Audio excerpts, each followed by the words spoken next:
Good morning बच्चों। कक्षा 10 की हिंदी क्लास में आपका स्वागत है। बच्चों चलिए राम लक्ष्मण परशुराम संवाद पाठ को उसी क्रम में आगे बढ़ाते हैं। देखिए कहाँ पहुँच गए थे हम। गाधि सुनु कह हृदय हंसी मुनि हरिहरे सूझ ऐ खान ऊख में अजहूँ न बूझ अबूझ। देख लीजिए अर्थ। गाधि सुन गाधि के पुत्र अर्थात विश्वामित्र, हरिहरे हरा ही हरा, ऐ लोहे की बनी हुई, खाड़ तलवार, खाड़ खड्ग और खाने वाला पदार्थ जिस गुड़, ऊख में गन्ने से बनी हुई, अजहूँ अब भी, बूझना बूझना अबूझ ना समझ अज्ञानी। तुलसीदास जी कह रहे हैं कि इस तरह से परशुराम जी की क्रोध से भरी हुई वाणी को सुन करके विश्वामित्र मन ही मन हंसते हैं और मन ही मन हंसते हुए विश्वामित्र अपने मन में सोचते हैं हंस करके व्यंग्यात्मक कि मुनि हरिहरे सूझ, मुनि परशुराम जी को तो हरा ही हरा सूझ रहा है। अर्थात कहने का मतलब ये है कि चारों ओर विजयी होने के कारण परशुराम जी राम लक्ष्मण को भी साधारण क्षत्रिय ही समझ रहे हैं। अर्थात जैसे उन्होंने अब तक सभी क्षत्रियों का संहार किया था उसी तरह से समझ रहे हैं राम लक्ष्मण का भी संहार कर लेंगे, उन्हें भी हम परास्त कर लेंगे। जबकि वास्तव में ऐसा नहीं है, क्योंकि ऐ खान ऊख में ये जो दोनों बालक हैं राम और लक्ष्मण, ये जो दोनों बालक हैं ये कैसे हैं?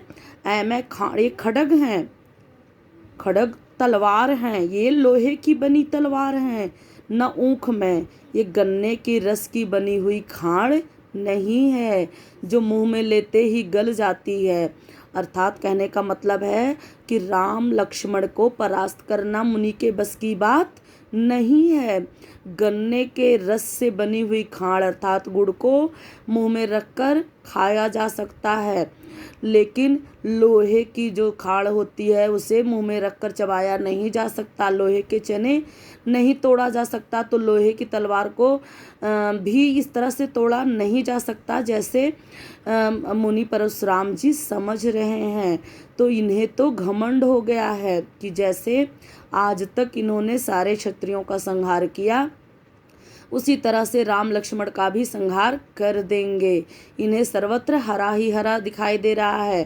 कहते हैं एक कहावत है कि सावन के अंधे को सूझो रंग हरो, मतलब कि जो सावन में अंधा हुआ होता है तो उससे सर्वत्र हरा ही हरा दिखाई देता है, क्योंकि जब उसकी आंखें थी तो उसने अंतिम बार क्या देखा था? हरियाली देखी थी, हरा रंग देखा था। अब उसके पास आंखें नहीं है तो वो उसको एक ही रंग दिखाई देता है, हरा, और सारे रंग उसके जीवन से गायब हो चुके होते हैं। तो इसी तरह का हाल परशुराम जी का भी है कि उन्होंने अब तक क्षत्रियों का संहार किया तो उनके ऊपर ये जो अभिमान है, जो घमंड है वो आ गया है, उनके ऊपर घमंड सवार हो गया है। वे राम लक्ष्मण प्रभु श्री राम को भी नहीं पहचान पा रहे हैं और राम लक्ष्मण को साधारण क्षत्रिय बालक समझ रहे हैं। ये अजहूँ न बूझ अबूझ, आज भी मुनि समझकर भी सब कुछ इनको दिखाई दे रहा है, लेकिन जान समझकर भी ये अज्ञानी बने हुए हैं। सामान्य अज्ञानियों की तरह ये राम लक्ष्मण के प्रभाव को नहीं पहचान पा रहे हैं।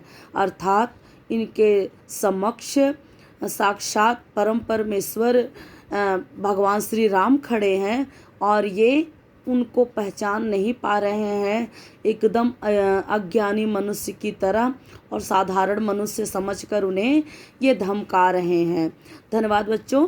ये वीडियो यहीं पर समाप्त हो जाती है। अगला भाग में अगली वीडियो में बताऊंगी।